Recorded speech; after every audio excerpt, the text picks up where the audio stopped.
नमस्कार। मैं हूं अंजू पंकज। बहुत बहुत स्वागत है आप सबका। दिल्ली में तो ऐसा लगता है कि कमाल ही हो गया है। जब से अरविंद केजरीवाल ने सीएम की कुर्सी छोड़ी है और आतिशी मार्लेना ने कुर्सी संभाली है, उसके बाद से तो धड़ाधड़ काम हो रहे हैं। दिल्ली की सड़कों पर गड्ढे जो हैं उनको भरने का काम चल रहा है। अगर स्वाति मालीवाल का डंडा चलता है तो जनकपुरी जैसे इलाके से कूड़ा करकट भी एमसीडी हटा लेती है।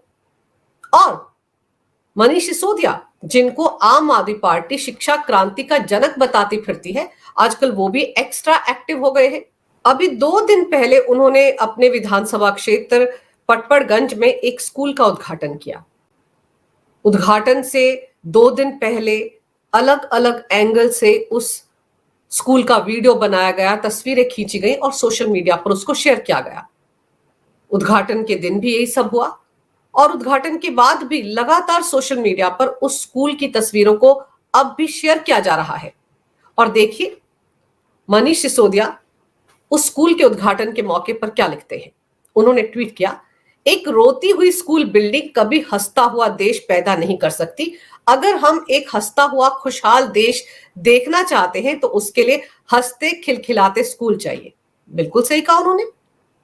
पर क्या वो ये कहना चाह रहे हैं कि 2014 से पहले जब दिल्ली में शीला दीक्षित की सरकार 15 साल तक रही, उससे पहले बीजेपी की सरकारें थी, तो क्या तब ये जितने भी स्कूल थे इनकी बिल्डिंग्स रोती हुई थी? वहां पढ़ने वाले बच्चे जो है उन्होंने देश के विकास में, देश की प्रगति में कोई योगदान नहीं दिया? क्या पिछले 10 साल से जो बच्चे इन स्कूलों में पढ़ रहे हैं वही लायक है, वही आगे चलकर देश की सेवा कर सकते हैं? और फिर मजेदार ये है कि इस स्कूल को लेकर आप देखिए ये सारी तस्वीरें लगातार सोशल मीडिया पर शेयर की जाती रही। अलग अलग एंगल से दिखाया गया कि ये स्कूल कितना भव्य है, कितना वर्ल्ड क्लास है। आम आदमी पार्टी की फितरत है, उनकी हर चीज वर्ल्ड क्लास है। अरविंद केजरीवाल भी वर्ल्ड क्लास नेता है, मनीष सिसोदिया भी वर्ल्ड क्लास एजुकेशन मिनिस्टर हुआ करते थे, आतिशी मार्लेना भी वर्ल्ड क्लास है और उनके मोहल्ला क्लिनिक भी वर्ल्ड क्लास है और उनके स्कूल भी वर्ल्ड क्लास है। जो जो आम आदमी पार्टी ने पिछले 10 साल में बनाया वो सबका सब वर्ल्ड क्लास है। लेकिन यहां पर सवाल यह है कि एक स्कूल को लेकर आतिशी मार्लेना और मनीष सिसोदिया इतने एक्साइटेड थे। ऐसा नहीं है कि किसी ने तस्वीरें खींची या वीडियो बनाया और उसे सोशल मीडिया पर शेयर कर दिया, बल्कि प्रोफेशनल तरीके से वो वीडियो बनाए गए हैं। उस पर भी धड़ाधड़ पैसा खर्च किया गया है वीडियो बनाने में। प्रचार प्रसार में पूरा पैसा पानी की तरह बहाया गया है। आपने एक स्कूल बना दिया तो कौन सा बड़ा काम कर दिया? और कितने स्कूल बनाने का वादा किया था आम आदमी पार्टी ने 2015 और 2020 के अपने मैनिफेस्टो में, और कितने स्कूल बनाए? इसका हिसाब किताब तो दिल्ली वालों को पूछना चाहिए। लेकिन मेरा यहां पर मुद्दा ये नहीं है कि मनीष सिसोदिया ने वर्ल्ड क्लास स्कूल बनाए तो कैसे बनाए और क्यों बनाए।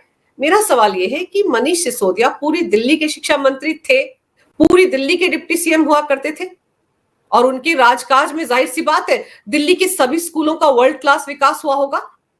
लेकिन फिर वो स्कूल कहां हैं जिनको लेकर अप्रैल महीने में, मई महीने में दिल्ली सरकार को दिल्ली हाई कोर्ट से फटकार पड़ी थी? और ये बहुत पुरानी बात नहीं है।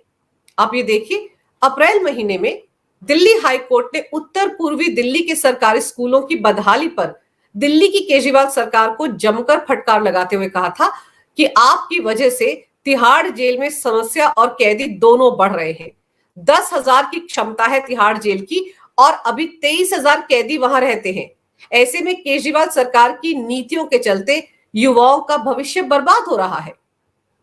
मनीष सिसोदिया कहते हैं कि रोती हुई बिल्डिंग हंसता हुआ खुशहाल भविष्य पैदा नहीं कर सकती, लेकिन यहां तो अभी 4 महीने पहले दिल्ली हाई कोर्ट में उस वक्त के जो एक्टिंग चीफ जस्टिस थे मनमोहन, उन्होंने फटकार लगाई थी और वो दिल्ली के स्कूलों की बदहाली की ही बात कर रहे थे।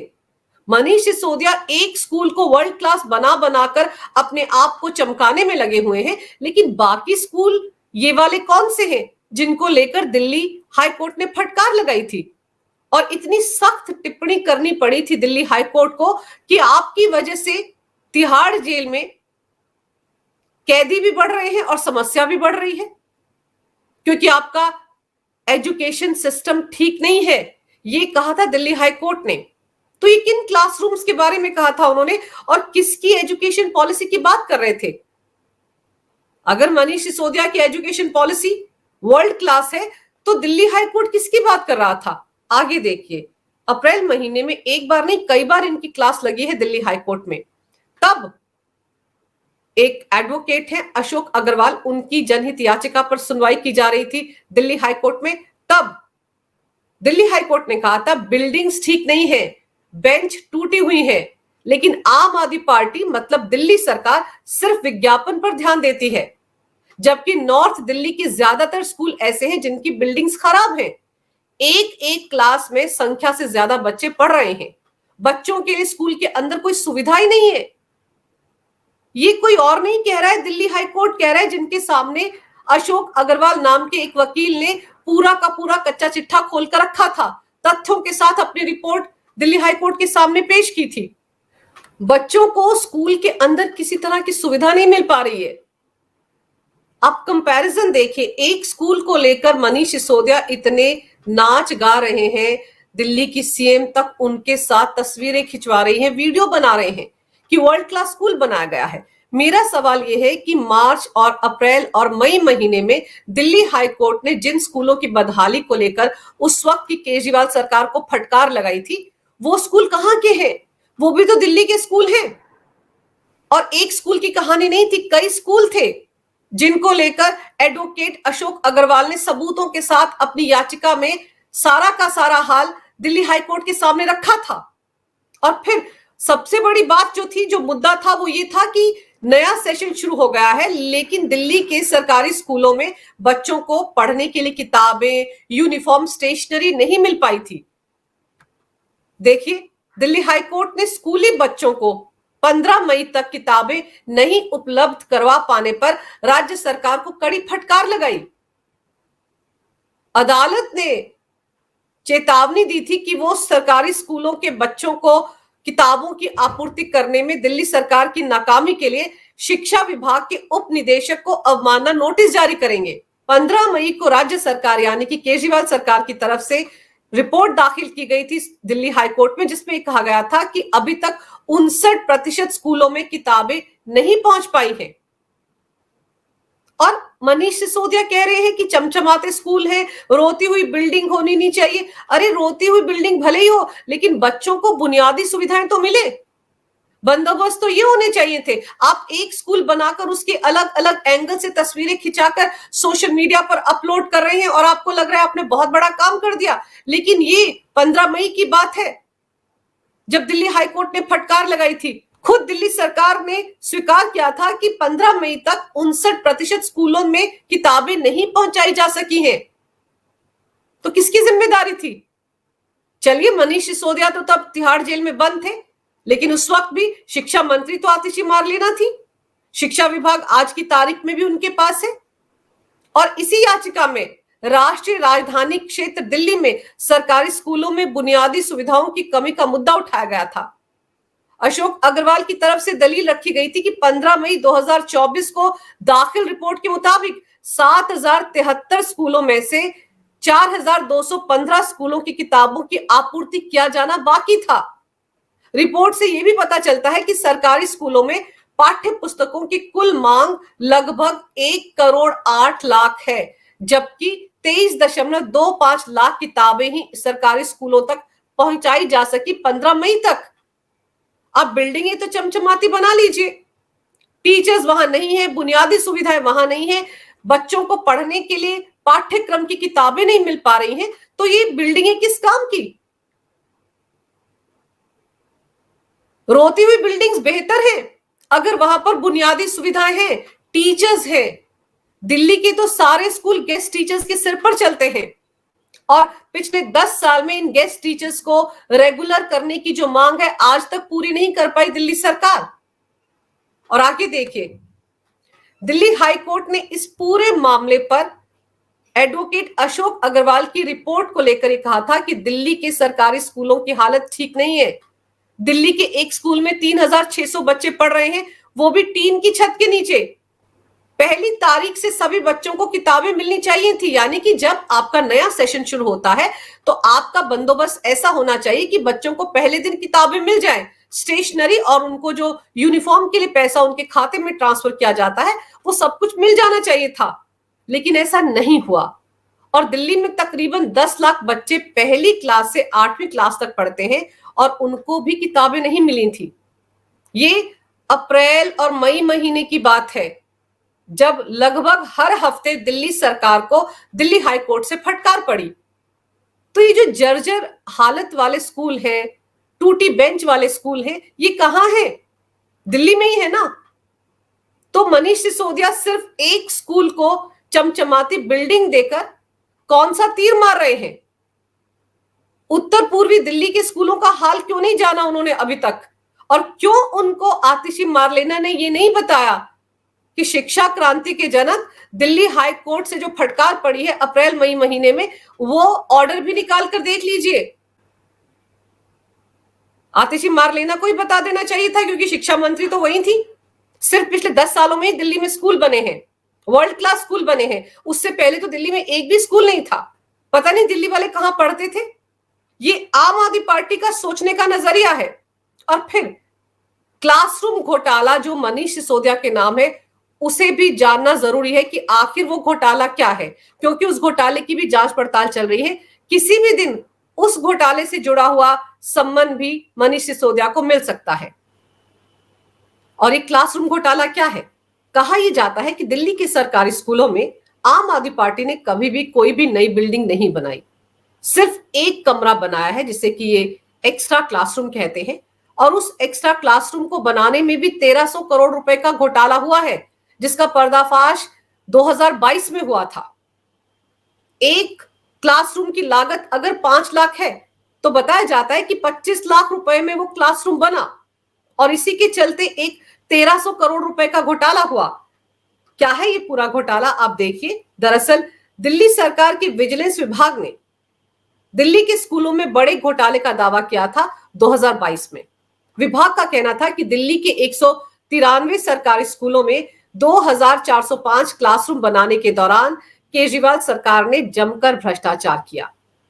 कहा यह जाता है कि 1300 करोड़ के घोटाले की रिपोर्ट उस वक्त विजिलेंस विभाग ने मुख्य सचिव को सौंप दी थी। साथ ही सरकारी एजेंसी के जरिए, केंद्रीय सरकारी एजेंसी के जरिए इसकी जांच की मांग की थी विजिलेंस विभाग ने। और यह भी कहा था कि पीडब्ल्यूडी विभाग और शिक्षा विभाग के अधिकारियों की जिम्मेदारी तय हो, उनकी भी जांच पड़ताल की जाए। दरअसल अप्रैल 2015 में मुख्यमंत्री अरविंद केजरीवाल ने पीडब्ल्यूडी को दिल्ली के 193 सरकारी स्कूलों में 2405 एक्स्ट्रा क्लासरूम बनाने का निर्देश दिया था।